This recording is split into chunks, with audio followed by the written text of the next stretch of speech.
جب اپنے دل صاف رکھیں گے تو دل پھر آئینے کی مانند ہوگا، پھر اس آئینے میں دیکھیں گے تو پھر خیر ہی نظر آئے گی۔ تو جب آئینہ ہی دھندلا کر لیا تو پھر کیا دکھائی دے گا؟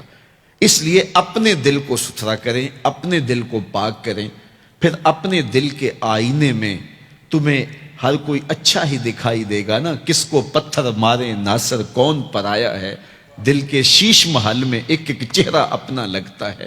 تو پھر دل مصفا ہو گیا، دل مزکا ہو گیا، تو پھر جو ہے وہ پاکیزگی ہی پاکیزگی ہے، نور ہی نور ہے۔ خشیت الہی جب بندہ مومن کے اندر اتر آتی ہے تو پھر اس کا اندر سنورنے لگ جاتا ہے۔ جہاں کوئی کیمرہ نہیں ہوتا، جہاں کوئی ایجنسی نہیں ہوتی، جہاں کوئی دیکھنے والا نہیں ہوتا، وہاں یہ خوف طاری ہوتا ہے کہ میرا رب مجھے دیکھ رہا ہے، اور یہ تصور انسان کی زندگی کے اندر خیر لاتا ہے۔ خشیت الہی باطن کو نکھارتی ہے، سجدوں میں لذت پیدا کرتی ہے، رکوع اور قیام میں سرور پیدا کرتی ہے، یہ نیتوں کے اندر خلوص اور للہیت پیدا کرتی ہے، یہ تمہارے اعمال کے اندر حسن پیدا کرے گی۔ اگر اللہ کی خشیت باطن میں نہیں ہے تو کھوکھلے عمل ہوں گے، ریا ان پر مسلط ہو جائے گی، دکھلاوا آ جائے گا، عجب آ جائے گا۔ ہم تو نماز پڑھنے لگ جائیں تو بے نمازیوں کو حقیر سمجھنے لگ جاتے ہیں۔ وہ کیسی نماز ہے جس نے ہمیں تکبر میں مبتلا کر دیا، جس نے ہمارے دماغ میں غرور بھر دیا، ہمیں لوگ بونے بونے اور چھوٹے چھوٹے دکھائی دینے لگے اگر ہم نے جو ہے وہ چند سجدے کر لیے۔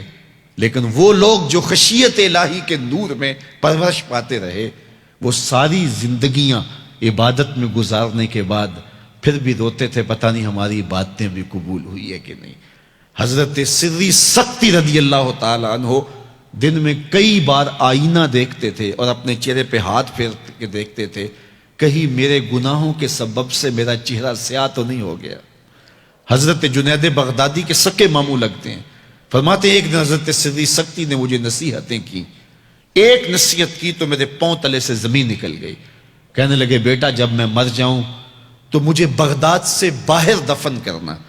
تو میں نے کہا کہ حضرت لوگ تو بغداد میں دفن ہونے کو ترستے ہیں، تو آپ کہتے ہیں مجھے بغداد سے باہر دفن کرنا؟ تو حضرت سری سختی رضی اللہ تعالیٰ عنہ فرمانے لگے کہ اے جنید میں ڈرتا ہوں میری بدعمالیوں کی وجہ سے بغداد کی مٹی مجھے قبول کرنے سے انکار نہ کر دے۔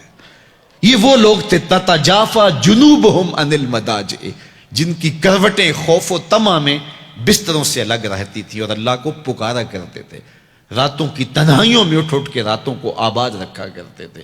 حضرت شیخ سعدی نے لکھا ہے کہ مطاف میں ایک شخص کنکروں پہ پیشانی رکھ کے رو رہا ہے اور کیا کہتا ہے، اللہ مجھے معاف کر دے نہیں تو قیامت کے دن نابینا اٹھانا، تیرا کیا تیرے بندوں کا سامنا نہیں کر پاؤں گا۔ اتنے درد سے روتا ہے کہ سینے میں دل ڈولتے ہیں۔ ایک شخص تو اپنا طواف چھوڑ کے اس کے پاس کھڑا ہو گیا، اس کی پشت پہ ہاتھ پھیرنے لگا، حوصلہ رکھ اللہ بڑا کریم ہے، حوصلہ رکھ اللہ بڑا رحیم ہے، اور اس کو تسلی دینے لگا۔ اور وہ اتنے درد سے روتا ہے، اس کی چیخیں سنی نہیں جاتی، مطاف کے کنکروں پہ اس کے آنسو گرتے ہیں، اور کہتا ہے اے اللہ مجھے معاف کر دے نہیں تو نابینا اٹھانا، تیرا سامنا تو بڑی دور کی بات، تیرے بندوں کا سامنا نہیں کر پاؤں گا۔ تو اس شخص نے طواف چھوڑ دیا اور اس کو تسلی دینے لگا۔ تھوڑی دیر کے بعد وہ شخص جانے لگا، چہرے پہ اس نے پردہ اڑا ہوا تھا۔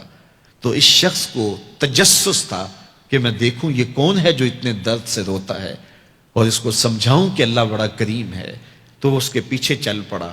تو جب اس شخص نے نقاب سے پردہ اٹھایا تو اس شخص کی چیخیں نکل گئیں، فائزہ ہوا الشیخ عبد القادر جیلانی۔ تو یہ زاروں کے تار رونے والا شیخ عبد القادر جیلانی تھا۔ آج پیر کہتا ہے کہ میں تمہیں بخشوا دوں گا، ضمانت فراہم کر رہا ہے۔ یہ حضرت غوث اعظم رضی اللہ تعالیٰ عنہ یہ خشیت، یہ عاجزی، یہ نیاز مندی اللہ کے حضور پیش کر رہے ہیں۔ جب تک خشیت کا یہ عالم بندے کو اوپر طاری نہیں ہوتا اتنی دیر تک اس کے عمل اس کے اندر عجز پیدا نہیں کریں گے، عجب پیدا کریں گے، ریاکاری پیدا کریں گے، تصنع پیدا کریں گے، وہ لوگوں کو حقیر سمجھنے لگ جائے گا۔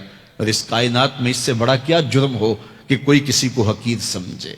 تو کسی کو حقیر مت سمجھو، اپنے اعمال کا کیا یقین ہے کہ وہ قبول ہوئے ہیں کہ نہیں ہوئے؟